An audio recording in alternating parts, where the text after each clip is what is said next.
हूँ आपका साथी मनीष कुमार। और आपके सवाल भी आए थे कि पिछले 3 दिनों से करंट के वीडियो नहीं आ रहे हैं, तो स्वास्थ्य संबंधी कारणों से आपके तक वीडियो नहीं आ रहे थे। लेकिन निश्चिंत रहें, पिछले दिनों ऐसी कोई न्यूज़ नहीं थी कि जो बहुत ही महत्वपूर्ण रही हो। कुछ छुटपुट न्यूज़ रहे हैं जो आपकी परीक्षा के दृष्टिकोण से महत्वपूर्ण थे, और कुछ ऐसे न्यूज़ थे जिनका पिछले करंट के वीडियो में मैंने उल्लेख किया था, तो उनका विस्तार मात्र ही था वो। तो कुछ ऐसी घबराने वाली बात नहीं है कि आपके वीडियोज़ नहीं मिले आपको। आज इस वीडियो में पिछले 3 दिनों के जो सबसे महत्वपूर्ण आपकी परीक्षा के दृष्टिकोण से महत्वपूर्ण हैं, उन सभी टॉपिक्स को मैंने यहाँ पर रख दिया है। और कुछ ऐसे टॉपिक्स को छोड़ दिया है जो आप भी अगर न्यूज़पेपर पढ़ रहे होंगे तो ये सोचेंगे कि ये टॉपिक के बारे में डिस्कस नहीं हुआ है। तो जो मुझसे पहले जुड़े हुए हैं, मेरे पिछले वीडियोस देख रहे हैं, तो उसमें अब आदित्य L1 के बारे में मैंने पिछले वीडियो में डिस्कस कर दिया है डिटेल में। और उसके साथ ही साथ और भी ऐसे कई टॉपिक्स हैं जिनके बारे में पहले ही डिस्कस कर चुका हूं। तो उसको हर दिन मैं आपके लिए न्यूज़ की तरह से नहीं लाऊंगा कि उसके बारे में पहले बात हो चुकी है। तो इसलिए अगर आप पहली बार इस वीडियो को देख रहे हैं, इस चैनल पर पहली बार आए हैं, तो डिस्क्रिप्शन में लिंक दिया हुआ है, आप जाकर के पिछले सारे वीडियोज़ वहाँ से देख सकते हैं करंट के, जो कि आपकी परीक्षा के लिए बहुत ही महत्वपूर्ण है। तो चलिए शुरू करते हैं आज का वीडियो। तो आज का जो सबसे हॉट टॉपिक रहा है वो रहा एक देश एक चुनाव पर उच्च स्तरीय कमेटी का गठन। और ये चर्चा इसलिए ज़्यादा महत्वपूर्ण हो गई क्योंकि अभी विशेष अधिवेशन बुलाया गया है संसद का, उसका उल्लेख मैंने यहाँ पे नहीं किया है। वो 18 तारीख से जब उसका विशेष अधिवेशन होगा उस समय ही मैं आपको बताऊँगा उसकी सारी डिटेल्स। लेकिन उसके बाद ये निर्णय जो आया है कल कि देश में एक देश और एक चुनाव के मिशन के तहत एक उच्च स्तरीय कमेटी का गठन किया गया है।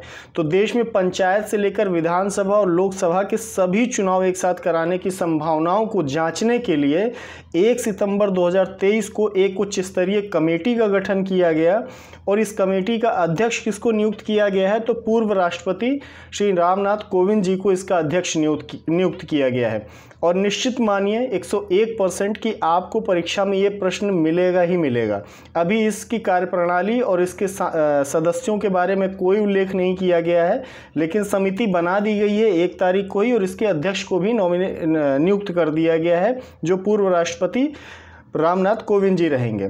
तो अब प्रश्न उठता है कि ये क्या नई चीज़ है? तो जी नहीं, बिल्कुल ये नई चीज़ नहीं है कि एक देश एक चुनाव का जो अभी माहौल गर्म हुआ है, कुछ राजनीतिक हलचल बढ़ी है, तो राजनीतिक हलचलों में हमें नहीं जाना है। हालांकि उस एंगल से भी बात करेंगे, कंक्लूड करते समय बात करेंगे, लेकिन अभी तो फिलहाल ये जान लेते हैं कि क्या कभी ऐसा हुआ है कि एक बार में ही देश के सभी चुनाव संपन्न हुए हों, चाहे वो विधानसभा के रहे हों या लोकसभा के। क्योंकि पंचायत चुनावों की बात हम उस समय नहीं जा सकते, क्योंकि देश के आज़ाद होने के बाद जब पहली लोकसभा का चुनाव होता है तो उसी के साथ साथ देश आज़ाद हुआ है, तो राज्यसभा के चुनाव तो पहले हुए नहीं होंगे, तो राज्यों की विधानसभा के चुनाव तो हुए नहीं होंगे।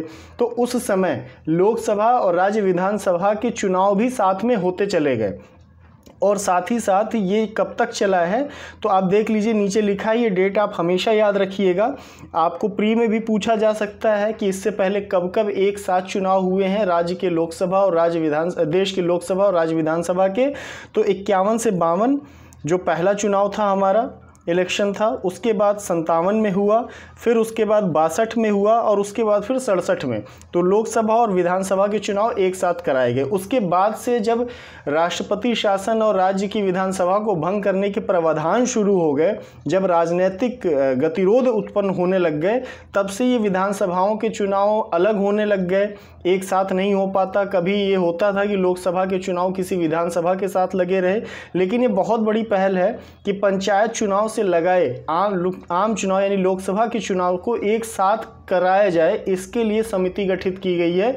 तो इसके अब आगे प्रभाव क्या होंगे, ज़रूरत क्यों पड़ी है, इसके बारे में देख लेते हैं। तो इससे समय और संसाधन दोनों की बचत होगी। और बार बार एक चुनाव कराने में बहुत पैसा खर्चा होता है, तो वो खर्चा ऐसा नहीं है कि राजनीतिक पार्टियां उठाती हैं, वो आपकी और हमारी जेब पर ही उसका भार पड़ता है उस चुनाव के खर्चे का। तो इससे जो है करोड़ों रुपए जो खर्च हो रहे हैं हमारे ही टैक्सेस से ले करके, हम जो टैक्स पे कर रहे हैं उन्हीं टैक्सेस को पैसे से इन चुनाव पे खर्चा किया जा रहा है। तो इससे अब ये हो जाएगा कि जो चुनाव पे अनावश्यक खर्चा हो रहा है वो एक बार में ही इलेक्शन हो जाएगा, फिर 5 साल तक सरकारें चलती रहेंगी। पंचायत की से लगाए लोकसभा तक, इसके बीच में जितने भी जो है आपके जनप्रतिनिधित्व वाले चुनाव हैं वो सारे संपन्न हो जाएंगे। फिर कोई भी खर्चा नहीं होने वाला है, जो खर्चे होंगे वो सिर्फ देश के विकास के लिए खर्च होंगे। तो ये एक तर्क है। तीसरा तर्क देख लेते हैं कि चुनाव के चलते आए दिन आदर्श चुनाव आचार संहिता लग जाती है, जिससे जरूरी कामकाज ठप हो जाते हैं, इससे मुक्ति मिलेगी। ये बहुत अच्छा तर्क है, क्योंकि आप भी देखते होंगे कि फला राज्य में आचार संहिता लगी हुई है। आप विद्यार्थी हैं तो आपकी ज़्यादातर परीक्षाओं को आप देखा होगा आपने, या तो पोस्टपोन हो जाती हैं, या तो वैकेंसी आने में लेट हो जाता है, या तो फिर चुनाव के टाइम पे खूब वैकेंसी आती हैं। तो ऐसा सिर्फ इसलिए होता है क्योंकि ये आचार संहिता लगने से पहले कर दो, या तो फिर आचार संहिता लग गई अभी नहीं होगा, बाद में किया जाएगा, इलेक्शन के बाद किया जाएगा। तो इससे आम जो काम काज हैं वो भी बहुत बाधित होते हैं। और उसके साथ साथ जो उपचुनाव होते हैं, तो फिर जिले में भी आपको मिल जाएगा देखने को कि वहाँ पर भी आचार संहिता लग गई उस जिले में।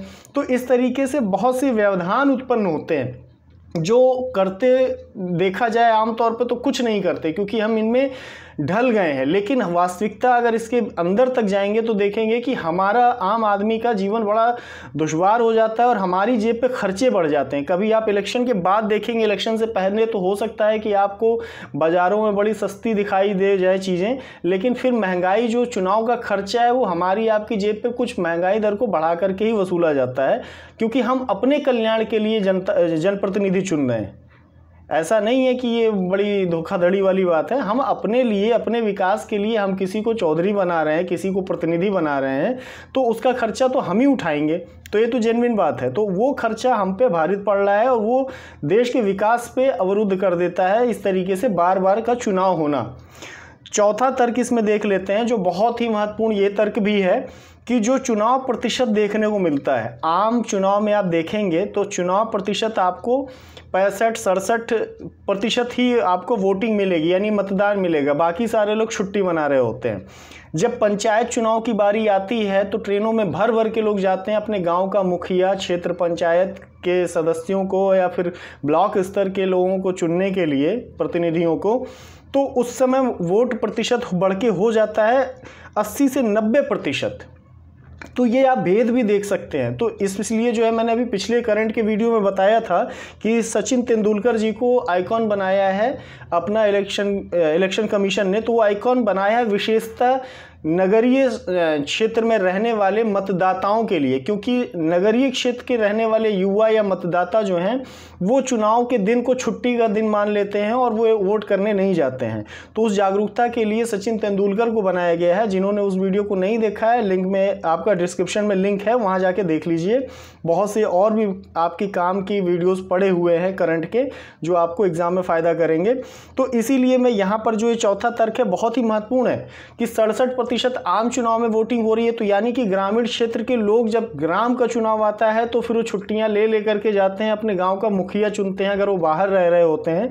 और अगर आप ग्रामीण क्षेत्रों से संबंधित हैं तो आप देखते भी होंगे कि किस तरीके से वोट डालने के लिए कहां से भारत के कोने कोने से लोग आ जाते हैं।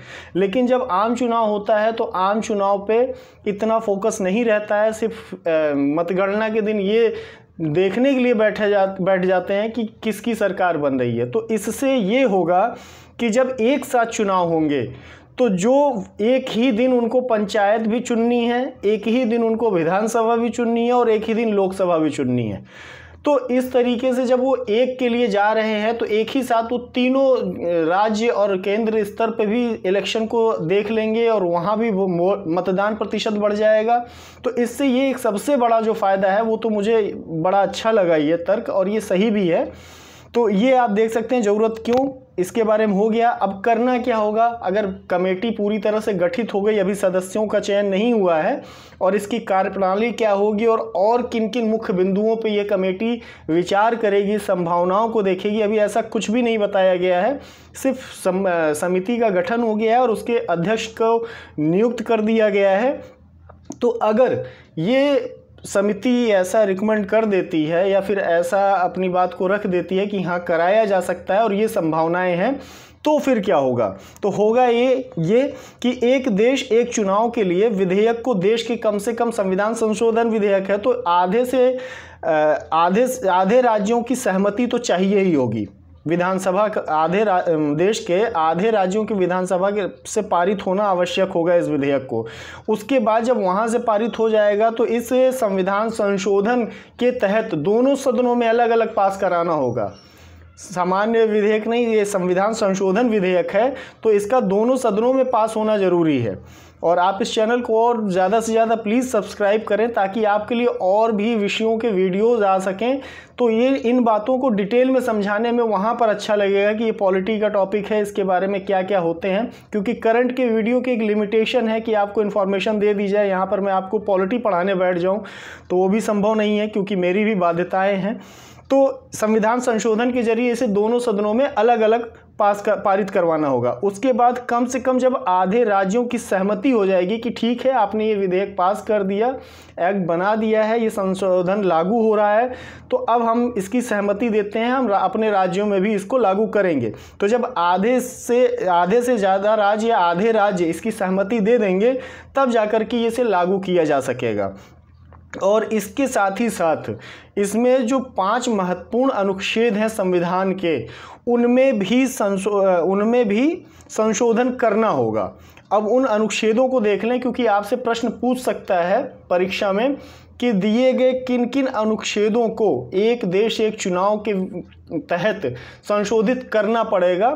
तो वो 5 अनुच्छेद यहाँ पर दे दिया है। हो सकता है कि आपसे चारों अनुच्छेद 3 सही पूछे और एक गलत पूछ ले।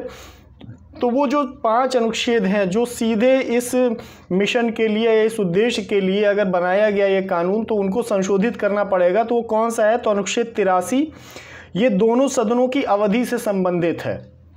ठीक है, अवधि से कि 5 साल चलेगा तो 5 साल तक सरकार रहेगी, तो उसकी अवधि को भी संशोधित करना पड़ेगा, क्योंकि अगर हम लागू करेंगे तो बहुत से राज्यों की सरकारें जो अभी चल रही हैं, जिन्होंने अपनी आधी अवधि भी पूरी करी है, तो अगर एक साथ चुनाव कराना होगा तो उनकी अवधि को भी तो भंग करना पड़ेगा, उनका विघटन करना पड़ेगा। अनुच्छेद 85 क्या है? राष्ट्रपति द्वारा लोकसभा को भंग करने से संबंधित है, इसमें भी संशोधन करना पड़ेगा। अनुच्छेद 172 राज्य विधानसभाओं की अवधि से संबंधित है। तो 83 तो दोनों सदनों की अवधि, यानी कि मैं गलत बोल गया था, 83 जो है राज्यसभा और लोकसभा से संबंधित होगा और 172 जो है राज्य विधानसभाओं से संबंधित होगा और 174 है राज्य विधानसभाओं के विघटन से संबंधित होगा और उसके बाद 356 राज्य में राष्ट्रपति शासन लगाने से संबंधित है। तो इन सब में आपको इनको सरकार को संशोधन करना पड़ेगा, तभी यह जाकर के लागू हो पाएगा। तो ये था आज का बहुत ही महत्वपूर्ण टॉपिक। अब आगे देख लेते हैं क्या टॉपिक है हमारे पास। तो पिछले दिनों जो है चीनी मानचित्र विवाद बहुत तेज रहा और ये बदमाशी चाइना की हमेशा रही है कि जब भी वो अपना मानक मानचित्र जारी करता है तो उसमें बहुत से क्षेत्रों को, दूसरे देश के क्षेत्रों को अपने क्षेत्र में, अपने चीन के नक्शे में दिखाता है, मानचित्र में। तो इसकी वजह से पुरजोर विरोध होता है। तो होता इससे कुछ नहीं है, बस उसकी बदमाशी लोगों के सामने खुल के आती है और वही है कि अगर आप बैठे बिठाए पड़ोसी को तंग करो और पड़ोसी को दुश्मन बना लो तो चीन की दुर्दशा आने वाले समय में लगता है लिखी हुई है, क्योंकि इसने इस बार हद ही पार कर दी। चीन ने अपने मानक मानचित्र को 28 अगस्त 2023 को जारी किया है और चीन द्वारा जारी इस मानचित्र में आपके भारत का अरुणाचल प्रदेश और अक्साई चीन और साथ ही साथ ताइवान, दक्षिणी चीन सागर और वियतनाम जैसे कई देशों के क्षेत्रों को भी अपना दिखाया, नेपाल को भी परेशान किया। तो इससे जो है इस विदेशी भूमि को अपने मानचित्र में दिखाने से बड़ा ही अंतर्राष्ट्रीय स्तर पर बवाल मचा हुआ पड़ा था पिछले दिनों, अभी भी आज के भी न्यूज़पेपर में रहा।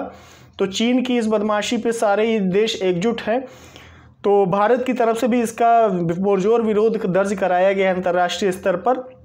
तो भारत के 2 क्षेत्र अरुणाचल प्रदेश और अक्साई चीन अगर प्रश्न बनता है तो यही 2 क्षेत्र हैं जिनको इसने अपने मानक मानचित्र में दिखाया है। या फिर जो है आप अंतर्राष्ट्रीय संबंधों से संबंधित अगर मेंस में आपकी परीक्षा में आ जाता है तो आप इन क्षेत्रों को कोड कर सकते हैं कि किस तरीके के हमारे अंतर्राष्ट्रीय संबंध हैं। ऐसा नहीं कि सब शत्रुतापूर्ण ही है, क्योंकि एक व्यापार में अग्रणी होने के नाते और प्रोडक्शन में अग्रणी होने के नाते निर्भरता तो चीन पे है, क्योंकि सबसे पहले इसने अपनी इकोनॉमी को मजबूत करी, फिर अपना असली रूप दिखाया कि हम ऐसे भी हैं। और ऑस्ट्रेलिया को बहुत दिनों तक धमका के रखा, और पिछली बार मैंने आपको पिछले करंट के वीडियो में बताया कि मालाबार अभ्यास में सम्मिलित होने से ऑस्ट्रेलिया पे दबाव चीन का सबसे ज़्यादा रहता था कि आप नहीं शामिल होंगे। तो अब इस बार जो है पहली बार ऑस्ट्रेलिया के ही समुद्री क्षेत्र में मालाबार अभ्यास हुआ। तो उसके लिए भी अगर आपने नहीं आपको इन्फॉर्मेशन है तो आप मेरे करंट दिए गए लिंक जो डिस्क्रिप्शन में दिए हैं करंट वीडियोस के, आप वहां जाइए, उसकी भी डिटेल आपको वीडियो वहां पे मिल जाएगी। अगला न्यूज़ देखते हैं क्या है। इस पेज पे दो न्यूज़ हैं। एक नाम है टॉमस रिबेरो पैवा। ये कौन है? तो ये ब्राज़ील सेना के प्रमुख हैं और भारत के साप्ताहिक दौरे पर 28 अगस्त 2023 से 2 सितंबर 2023 तक रहेंगे ये।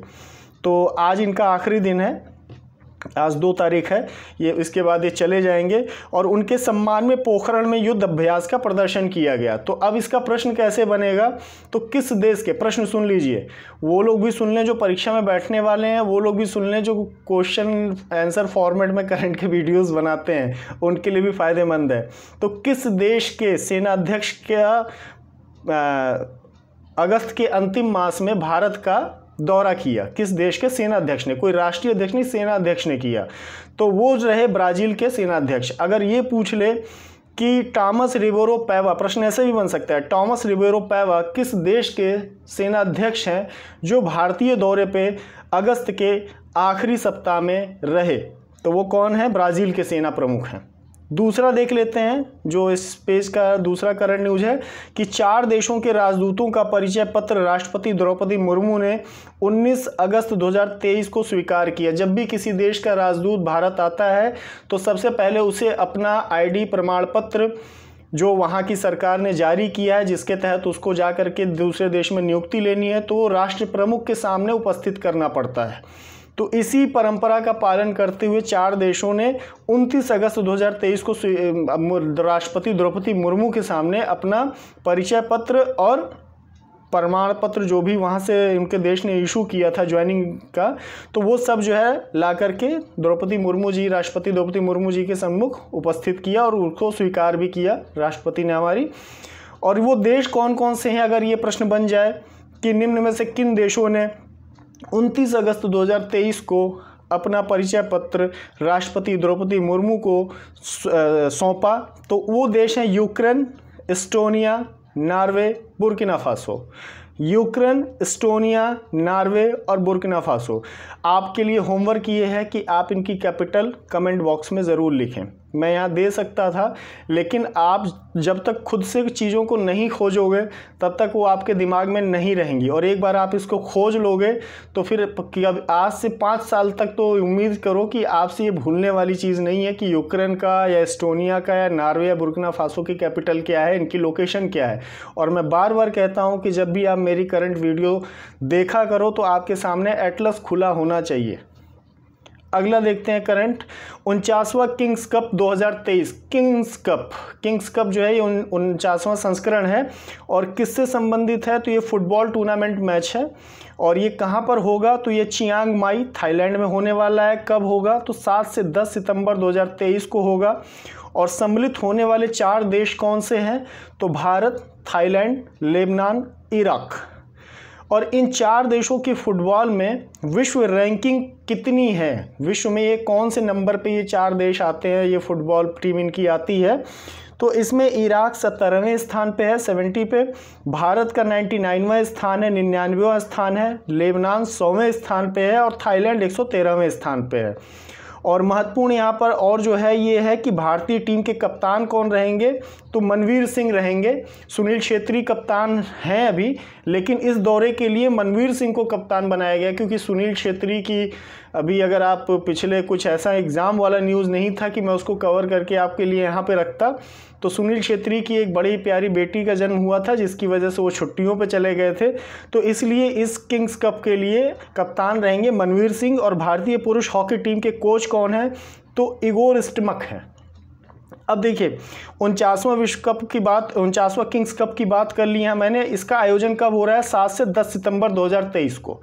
अब ये 7 से 10 सितंबर 2023 को फिर से न्यूज़पेपर में इसकी चर्चा रहेगी। तो अब उस समय मुझे क्या बताना होगा? मुझे उस समय सिर्फ इतना बताना होगा कि भारत की कंडीशन क्या रही, या फिर इस फाइनल मैच में जो 10 सितंबर को होगा कौन सा देश विजेता रहा, भारत इसमें कौन से स्थान पे रहा, या ये भी संभव है, आजकल भारत खेल के मामले में बहुत आगे जा चुका है, कि ये फाइनल 49वां किंग्स कप हमारे ही देश में आए, और आएगा भी, ये मेरा पूरा विश्वास है।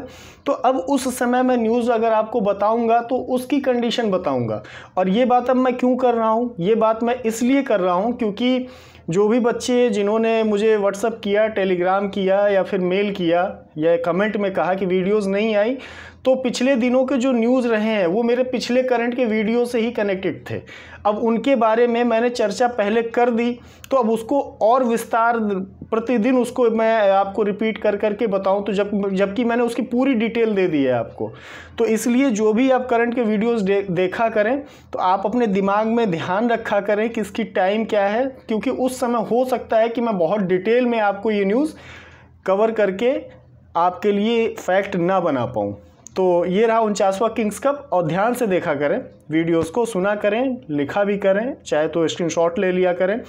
इस पेज पे भी दो न्यूज़ है। पंचमुखी पहाड़ी, तो पंचमुखी पहाड़ी चर्चा में क्यों रहा? तो ये सोनभद्र ज़िले में है। यूपी आरओ पेट की परीक्षा दे रहे हैं, तो आपके लिए हो सकता है कि अगर मिलान के प्रश्न आते हैं तो उसमें कई पहाड़ियों में एक पंचमुखी पहाड़ी भी आ जाएगी, या फिर यही पूछा जा सकता है सीधा प्रश्न कि पंचमुखी पहाड़ी कहाँ है, क्योंकि करंट से ज्योग्राफी कनेक्ट कराई जाएगी। तो पंचमुखी पहाड़ी सोनभद्र में है।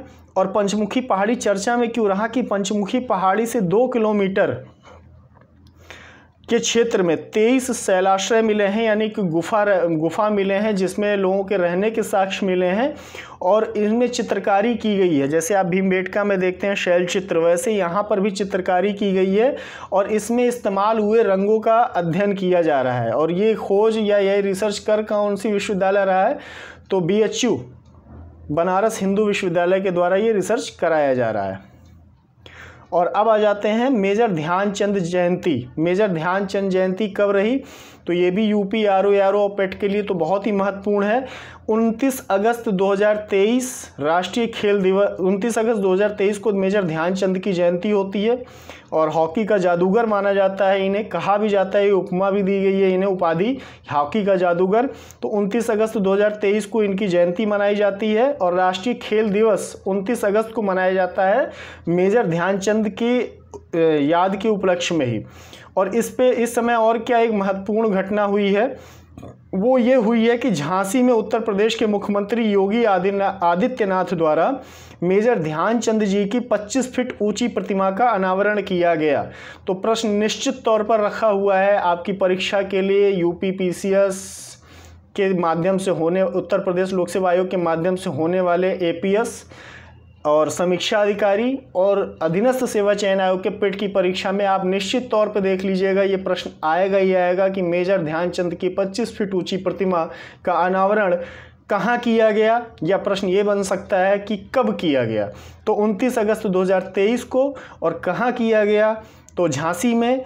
और ये भी प्रश्न बन सकता है कि इस प्रतिमा का अनावरण किसने किया, क्योंकि मैक्सिमम ऐसी जगहों पर हम देखते हैं कि हमारे देश के प्रधानमंत्री उपस्थित होते हैं, लेकिन ये आपके मुख्यमंत्री योगी आदित्यनाथ जी के द्वारा किया गया है। तो ये बनेगा ही बनेगा ये प्रश्न। आगे आ जाते हैं। एक नाम है जया वर्मा सिन्हा, चर्चा में क्यों रहा ये नाम? तो चर्चा में इसलिए रहा क्योंकि जया वर्मा सिन्हा जी को रेलवे बोर्ड में अध्यक्ष और CEO नियुक्त किया गया है। तो कौन सी बड़ी बात हो गई? बड़ी बात हो गई। बड़ी बात इसलिए हो गई क्योंकि रेलवे बोर्ड के इतिहास में जया जी यह पद पाने वाली पहली महिला अध्यक्ष होंगी। जब से रेलवे बोर्ड बना है तब से किसी महिला ने इसके अध्यक्ष और CEO के पद को नहीं पाया था, लेकिन जया वर्मा सिन्हा जी इस पद को पाने वाली पहली महिला अध्यक्ष हैं। और जया वर्मा सिन्हा 1 सितंबर 2023 से पदभार संभाल चुकी हैं, और इनका कार्यकाल कब तक होगा? तो 31 अगस्त 2024 तक होगा, 1 साल का पूरा कार्यकाल होगा। और अगर ये बात कर लें कि क्या रेलवे बोर्ड में इनसे पहले कोई महिला नहीं थी, तो नहीं, ये ऐसा नहीं है। अगर स्टेटमेंट भी बन जाए कि जया जी पहली महिला थी जो रेलवे बोर्ड में किसी महिला सदस्य के तौर पे भी पहुंची थी, तो ऐसा नहीं है, बल्कि जया जी के पहले विजय लक्ष्मी विश्वनाथन जी रेलवे बोर्ड की पहली महिला सदस्य रही हैं, लेकिन अध्यक्ष और सीईओ के पद पे पहली महिला जया वर्मा सिन्हा होंगी। तो इन दोनों में भेद आप अच्छे से देख लीजिएगा कि अगर सिर्फ महिला सदस्य की बात करें परीक्षा हाल में, आप चूँकि ये हो सकता है कि जया वर्मा सिन्हा को आप रट के जा रहे हो लेकिन विजय लक्ष्मी विश्वनाथन को आप भूल जाएं, तो परीक्षा हॉल में ये भी हो सकता है कि अगर थोड़ा सा दिमाग लगा दिया परीक्षक ने प्रश्न बनाने में, फिर से रिपीट कर दूं इस बात को कि जो परीक्षा देने जा रहे हैं वो भी इस चीज़ को सुन लें, और जो क्वेश्चन आंसर फॉर्मेट में करंट बनाते हैं वो भी उनके लिए भी प्रश्न है। मुफ्त में ज्ञान दे रहा हूं मैं कि ये भी प्रश्न बन सकता है कि पहली महिला रेलवे बोर्ड की पहली महिला सदस्य कौन थी। अब चूंकि आपके नाम में जया वर्मा सिन्हा ही गूंज रहा है आपके दिमाग में, तो आप विकल्प में वो इनका भी नाम रहेगा और विजय लक्ष्मी विश्वनाथन जी का भी नाम रहेगा। हो सकता है 2 नाम और हो या 1 नाम हो या हो इनमें से कोई नहीं। तो आपके दिमाग में जया वर्मा सिन्हा का नाम इस तरह से गूंज रहा होगा कि यही है, और आप लगा के चले आएंगे, और एग्जामिनेशन हॉल के जब बाहर आएंगे, जब आंसर की आएगी, तब आपके दिमाग में ये बात आएगी कि महिला सदस्य की बात की गई है, न कि अध्यक्ष और सीईओ की बात की गई है। तो महिला सदस्य की अगर बात की जाएगी तो विजय लक्ष्मी विश्वनाथन जी का नाम रहेगा, पहली महिला सदस्य रही है रेलवे बोर्ड की। अगला देखते हैं, डॉक्टर रवि कन्नन चर्चा में रहा। ये नाम क्यों रहा? तो डॉक्टर रवि कन्नन जो है भारतीय कैंसर रोग विशेषज्ञ हैं, भारतीय डॉक्टर हैं, और रवि कन्नन जी को 2023 के लिए रेमन मैग्सेसे पुरस्कार के लिए चुना गया है। रेमन मैग्सेसे एशिया का नोबेल पुरस्कार माना जाता है, और मैग्सेसे अवार्ड फाउंडेशन के hero for holistic health care की श्रेणी में यह पुरस्कार इनको दिया गया है। ये श्रेणी भी याद रखिएगा, अभी तक तो इस तरीके से प्रश्न बना नहीं, लेकिन अगर बन जाए, सीधा पूछ ले रेमन मैग्सेसे अवार्ड का नाम ही ना हो, सिर्फ इतना टाइटल हो कि hero for holistic health care 2023 का पुरस्कार किसे दिया गया, तो प्रश्न में तो कोई गलती नहीं है, क्योंकि इस कैटेगरी की पुरस्कार तो रेमन मैग्सेसे अवार्ड फाउंडेशन की तरफ से ही दिया जाता है। तो अगर hero for holistic health care श्रेणी का पुरस्कार पूछ लिया 2023 का, तो आप उसको हो सकता है या तो छोड़ के आ जाएंगे, या तो तुक्का खेल के आएंगे, और या तो फिर आपके दिमाग में हेल्थ केयर अगर गूंज गया, थोड़ा सा कनेक्ट आपने कर लिया, तो हो सकता है कि डॉक्टर रवि कन्नन का नाम आप टिक करके चले आए। लेकिन ऐसी संभावना आए ही क्यों, इसलिए हम पूरी डिटेल में देख लेते हैं, और इसीलिए पढ़ो सेंटर पे आपको पूरा डिटेल बता दिया जाता है कि प्रश्न कैसे बनेंगे, प्रश्न कहाँ से आएंगे, और इसका फ़ायदा सिर्फ परीक्षार्थी नहीं उठाते, बहुत से और भी लोग उठाते हैं। तो मुझे उसकी परवाह नहीं है कि कौन उठाता है, लेकिन मैं बस ये चाहता हूँ कि अगर पढ़ो सेंटर पे आप आए हैं तो यहाँ से आपके पास जो भी इंफॉर्मेशन जाए वो इंफॉर्मेशन आपकी परीक्षा के लिए बहुत ही महत्वपूर्ण हो, बहुत ही महत्वपूर्ण, और आपके पास वो एक क्वेश्चन ही आपके लिए इतना हो जाए कि आप बाकियों से 10 से 15 क्वेश्चन आगे हो जाओ। तो ये मेरा मिशन है एक तरीके का। तो hero for holistic health care श्रेणी का पुरस्कार जो कि रेमन मैग्सेसे फाउंडेशन द्वारा दिया जाता है 2023 का, वो मिला है डॉक्टर रवि कन्नन को। और कन्नन जी को रेमन मैग्सेसे अवार्ड जो एशिया का नोबेल है, तो ये अकेले ही नहीं मिला है, और भी लोगों को मिला है। तो बांग्लादेश के, इसको मुझे थोड़ा हाईलाइट करके लिखना चाहिए था, लेकिन आप अगर लिख रहे हो तो लिख लीजिएगा, लेकिन देख लीजिएगा 4 और नाम आपको यहाँ मिलेंगे। तो बांग्लादेश के कन्नन के साथ बांग्लादेश के रक्षंद कौरवी को शिक्षा के लिए, एजुकेशन की कैटेगरी के लिए मिला है। तिमोर के यूजेनिया लोमस को एनवायरनमेंट के लिए मिला है, और फिलीपींस की मिरियम कोरोनल फेरर को शांति और महिला भागीदारी के लिए पुरस्कार प्राप्त हुआ है। ये 3 नाम आप और याद रखिएगा, रक्षंद कौरवी शिक्षा, यूजेनिया लोमस को पर्यावरण, और मिरियम कोरोनल फेरर को शांति और महिला भागीदारी के लिए मिला है। डॉक्टर कन्नन 2007 से असम के कछार कैंसर अस्पताल और अनुसंधान में कार्यरत हैं। तो ये पूरी डिटेल हो गई रवि कन्नन जी की। अगर स्टेटमेंट भी बन जाए तो वो भी आप सही कर लेंगे, और इनकी वर्तमान लोकेशन के बारे में अगर बात कर ली, स्टेटमेंट में आ गया कि कहाँ पे पोस्टेड है, तो दिल्ली एम्स भी आया तो गलत हो जाएगा, क्योंकि ये असम के कछार cancer hospital and research centre में ये अभी पोस्टेड है। आगे आ जाते हैं, अगला न्यूज कौन सा है? भारत का सबसे बड़ा स्वदेशी परमाणु संयंत्र कौन सा है? ये प्रश्न भी बन सकता है सीधा कि कौन सा है, तो काकरापार यूनिट 3। अब आप कहेंगे कि इसमें नया क्या है, ये तो पहले भी था गुजरात में, तो जी नया है, ये कैसे है देख लेते हैं। तो 30 जून 2023 को यहाँ पर वाणिज्यिक परिचालन शुरू हो गया था, यानी कि यहाँ पर बिजली का उत्पादन होने लगा था, लेकिन जितनी इसकी क्षमता रही है उस क्षमता का सिर्फ 90% ही उत्पादन कर रहा था। लेकिन अब जो है सितंबर से के पहले दिन से ही यहाँ पर पूर्ण रूप से इसका काम होने लगा। प्रधानमंत्री नरेंद्र मोदी जी ने इसकी बधाई देशवासियों को दी थी अपने एक्स हैंडल से, यानी ट्विटर हैंडल से, और बताया था कि भारत का सबसे बड़ा स्वदेशी परमाणु संयंत्र पूर्ण रूपेण काम करने लगा है। और ये अभी तक इसकी क्षमता कितनी रही है, तो यूनिट 3 का ये आपका nuclear power corporation of India limited NPCIL के द्वारा काकरापार में संचालित यूनिट 3 की क्षमता 700 मेगावाट विद्युत उत्पादन की रही है। तो 700 मेगावाट नहीं कर रहा था, बल्कि इसका 90% ही कर रहा था। अब ये 700 मेगावाट का उत्पादन करने लगा है, तो ये भी आप याद रखिएगा। आगे आ जाते हैं, एक और चर्चा में स्थल नाम रहा मानस खंड मंदिर माला मिशन। क्या है ये उत्तराखंड सरकार द्वारा संचालित यह मिशन है। और इस मिशन में होगा क्या, तो 4 धाम यात्रा की तरह मानस खंड यात्रा को प्रारंभ किया जाएगा उत्तराखंड राज्य सरकार की तरफ से। और मानस खंड मंदिर माला मिशन के तहत उत्तराखंड के सभी मंदिरों का विकास किया जाएगा, उनका पुनरुद्धार किया जाएगा। अगला देख लेते हैं न्यूज़। आर माधवन फिल्म अभिनेता, बहुत ही बेहतरीन कलाकार, FTII के नए अध्यक्ष नियुक्त हुए हैं। 1 सितंबर 2023 को Pune film and television institute of India FTII के अध्यक्ष और नहीं होगा आर माधवन को नियुक्त किया गया है। तो अब से ये इसके अध्यक्ष हो जाएंगे। ये पुणे में स्थित एक संस्था है जो आपका फिल्म से जुड़े हुए जो भी कोर होते हैं, चाहे एक्टिंग, डायरेक्शन, जो भी है, सबकी यहाँ पर शिक्षा दी जाती है, सिखाया जाता है। ये इंस्टीट्यूट है, तो इसके नियुक्त किए गए हैं आर माधवन। और आर माधवन से पहले इसके कौन अध्यक्ष रहे हैं, तो शेखर कपूर साहब रहे हैं। बेहतरीन प्रोड्यूसर, डायरेक्टर और एक्टर, मतलब कुछ भी आप उस शाखा में अगर जाएंगे, उस विधा में, तो बेहतरीन मज़े हुए रहे हैं, चाहे वो डायरेक्शन हो चाहे एक्टिंग हो।